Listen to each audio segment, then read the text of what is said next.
This is competition season for us. The people of the Pacific are involved annually in the annual Who Got Roots competition. So we do dances, and we even do, sometimes we practice our languages and even music. Idea of their identity through their culture, cultural practices and rituals, so that way they can still stay connected even though they're far away from their motherlands.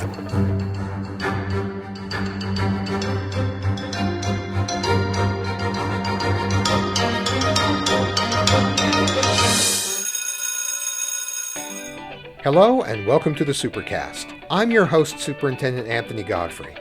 They are sharing culture and building community in a class that's also a club called People of the Pacific at West Jordan High School. On this episode of the Supercast, find out how students are unleashing tons of talent and taking to the stage in dance competitions to showcase their rich cultural traditions from various Pacific Island nations. They are students proudly supporting one another on a path to greater academic success.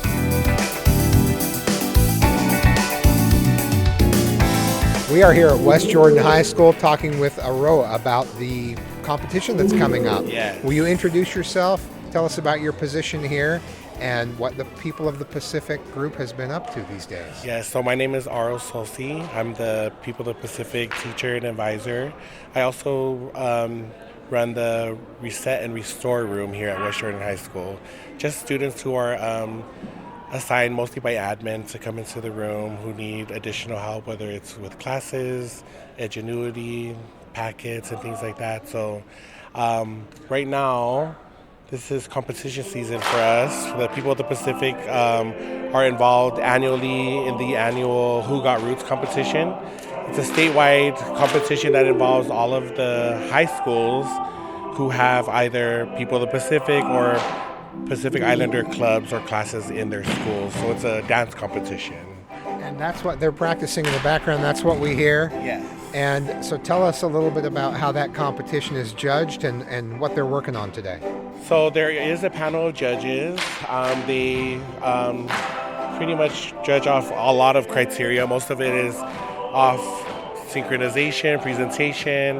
A lot of it has to do with cultural rituals and practices involved in the dancings and performances.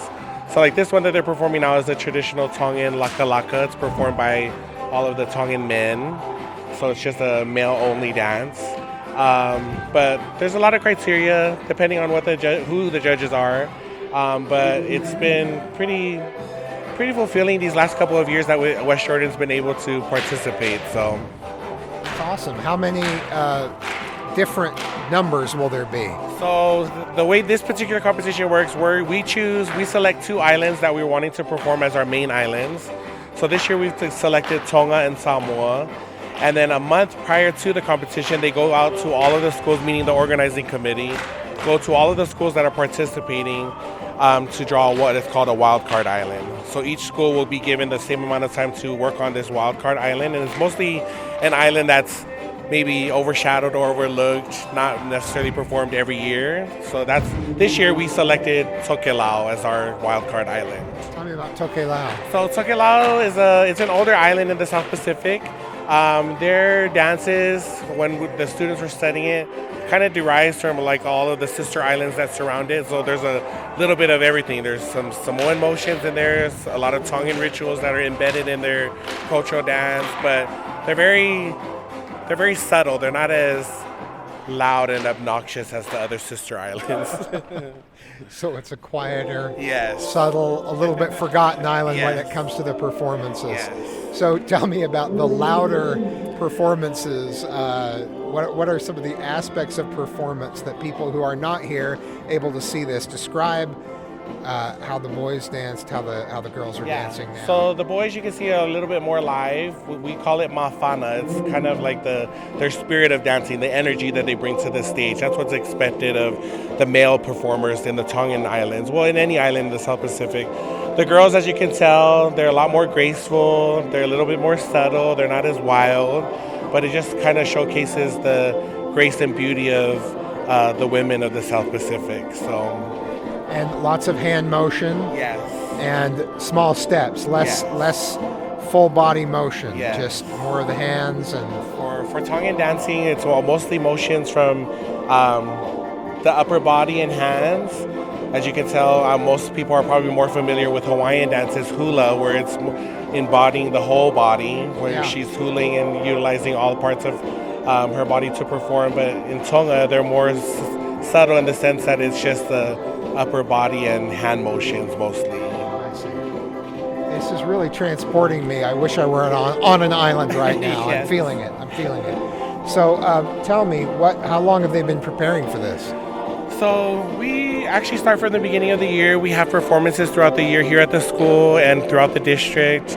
That's what we kind of utilize as our service opportunities when we go out. We want to perform. We were able to visit with the mayor of West Jordan and the city council just a month ago, and that was one of the things that our students were able to do was present their advocacy program and platform and also perform for them. So we pretty much prepare throughout the year with our service opportunities. This being kind of like that climax moment that we prepare for is our competition. Fantastic. Now, I got to be part of a ceremony at the beginning of the year for leaders in the school. Describe that for folks who are listening. So our Ava ceremony, it's a traditional kava ceremony.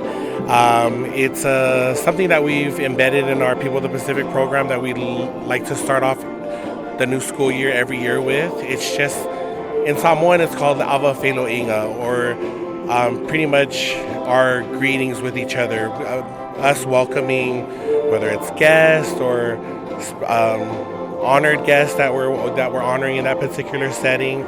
But for the ritual itself, it's really a teaching moment to our kids, but also to welcome in the new year, usher in the new year that they're about to embark in, but also in a cultural sense to set that precedence and tone for them as far as culture is concerned, because People of the Pacific is what we're trying to portray, is get more of an idea of their identity through their cultural practices and rituals, so that way they can still stay connected even though they're far away from their motherlands and the islands. Yeah, it's a sense of connection with each other and with the broader school community. So now we saw the boys separate and the girls separate. Now this is a combined dance. Tell me about this particular dance. So Tonga, the island kingdom of Tonga is the only remaining monarch in the South Pacific, meaning that they're the only island in the South Pacific still today ruled by a king and queen. Never colonized, never taken over by any other foreign power. And so their dances, as you can see, they're a lot more reserved, they're a lot more respectful in the sense that you see when the girls perform, they're very graceful, they're very, demure, where the boys are always so masculine and they're just so full of energy. But when they come together, it's just like both of those aspects and qualities all mesh together to become this pretty much beautiful royal production. And so that's what they're performing right now, is their traditional Tongan laka laka that's combined for both male and female performers. Stay with us. When we come back, we'll talk with 3 student leaders of People of the Pacific.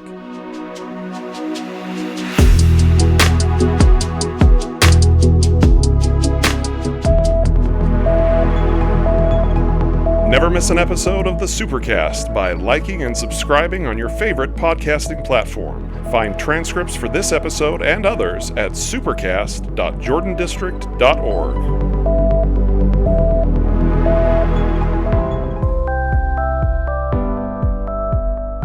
It's giving busy parents a little more peace of mind when it comes to their students getting to and from school. We're talking about Zonar MyView. It's a mobile app meant to enhance the school bus transportation experience for students and their families.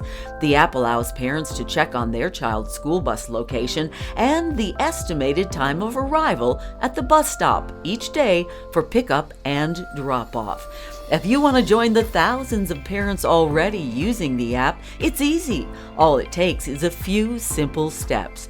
First, download the Zonar MyView app from the App Store. or Google Play. Then visit auxiliaryservices.jordandistrict.org/zonar.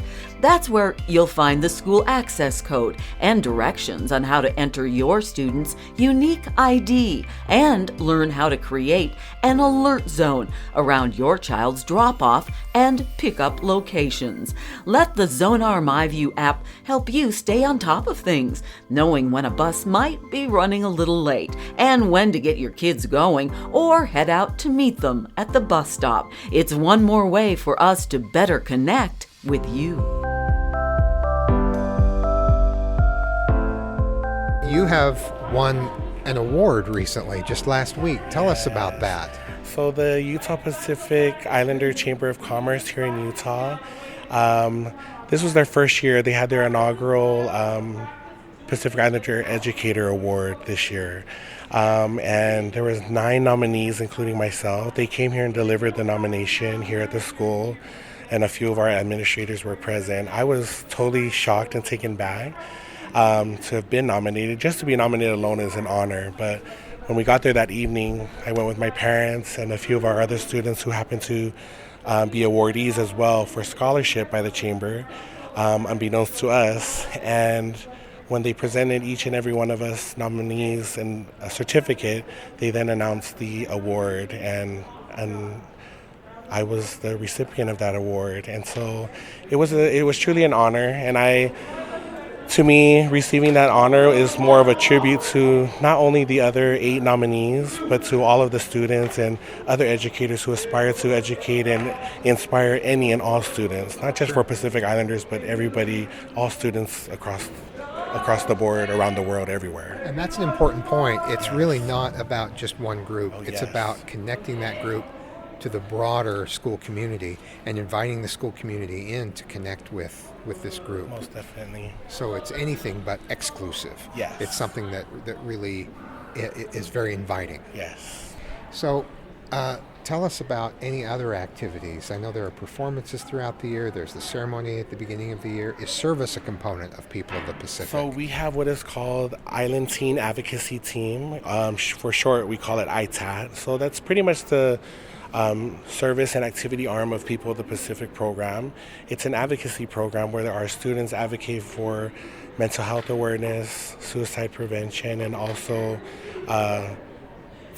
being tobacco and vape free in high schools. Yeah. They're so involved in that throughout the year. At the beginning of the year, they have what is called the Great American Smokeout, where they go out and advocate for pretty much not so much smoking, but vaping here in the high schools. It's become like this. It's become like this pandemic here in our schools here, where things are just like so readily accessed for our students to access these things, and so they advocate for those things, try to educate, on the downfalls and also the symptoms that a student can experience if they do vape and things. Most of it comes from our mental health and suicide awareness part of that platform, because a lot of them can relate to that. Just recently, just within our community, the Pacific Islander community, four youth between the ages of 14 and 19 took their lives just within the last month. And so it's just become this thing that they're now, since they've been so aware of it and they've advocated it for so long, it's now become more personable for them, because they're wanting to make sure so that everyone feels accepted, everyone feels loved and appreciated, but also that they know the value of life and that everyone is valuable, even themselves. I love that emphasis on supporting each other and valuing each other. Yes. Well, congratulations on running an incredible program that provides great opportunities and support, and on your well-deserved award. I understand there were educators from higher ed that were in the running as well, and you beat them all out. So congratulations. Well done. Appreciate it. Thank you so much.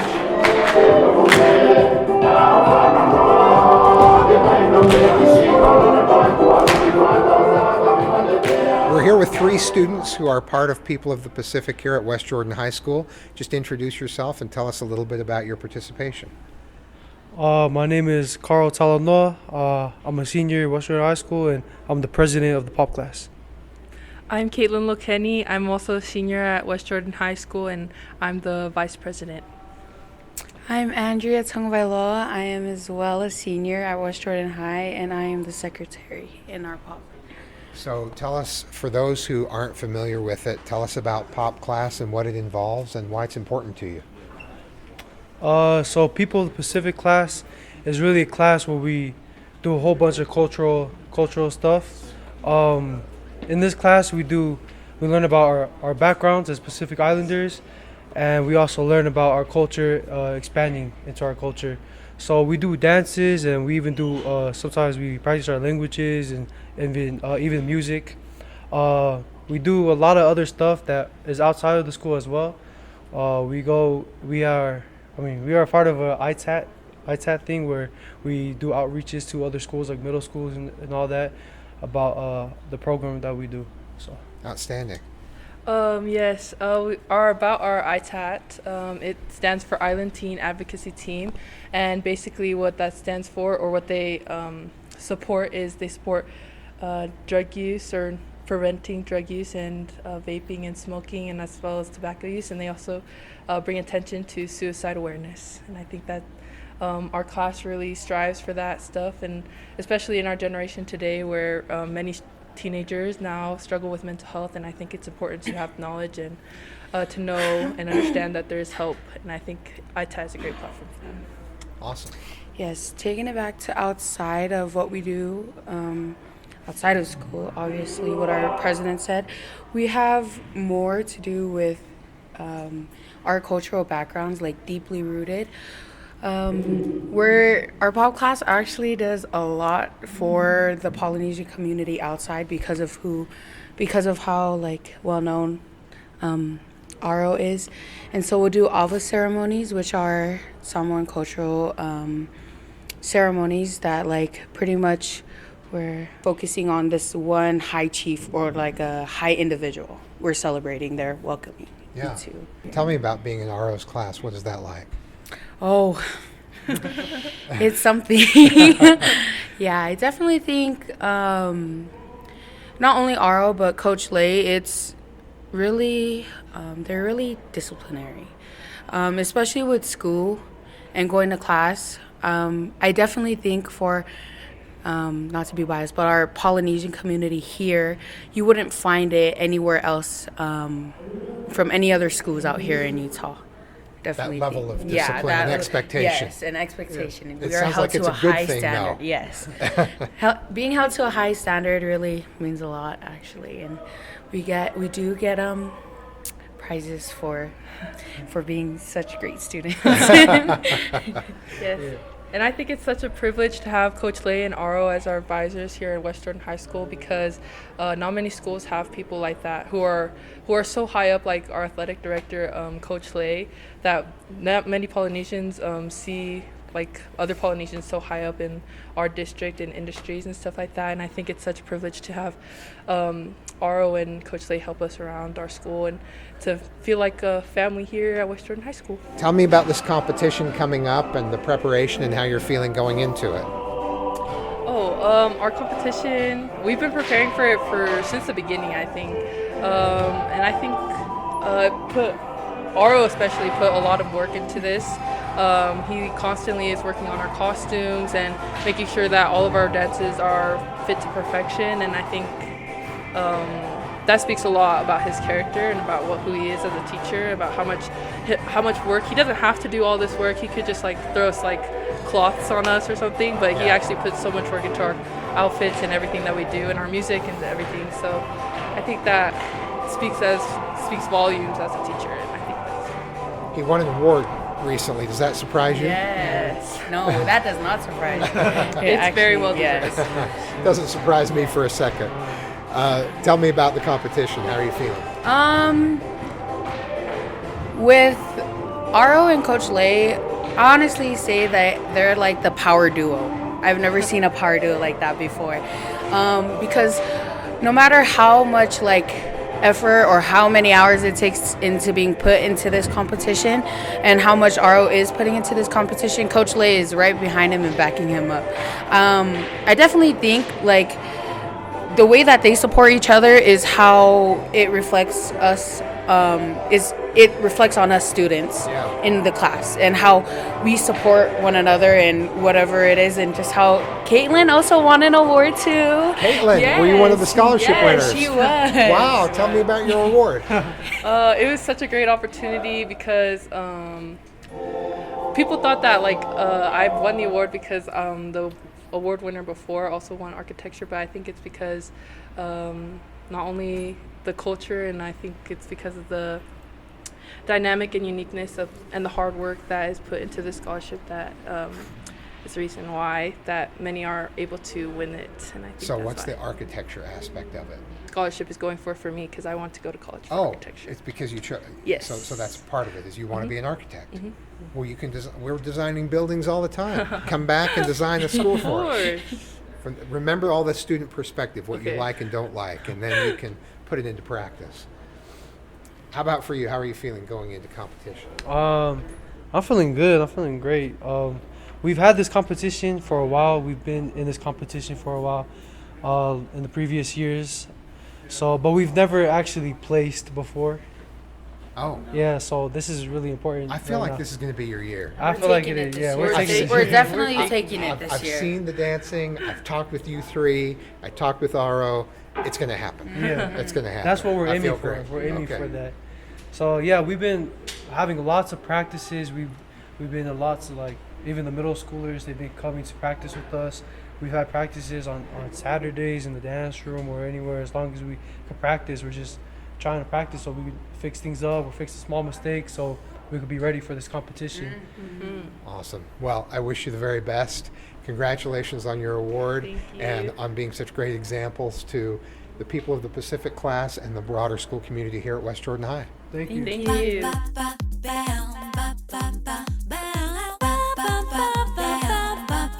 Thanks for joining us on another episode of the Supercast.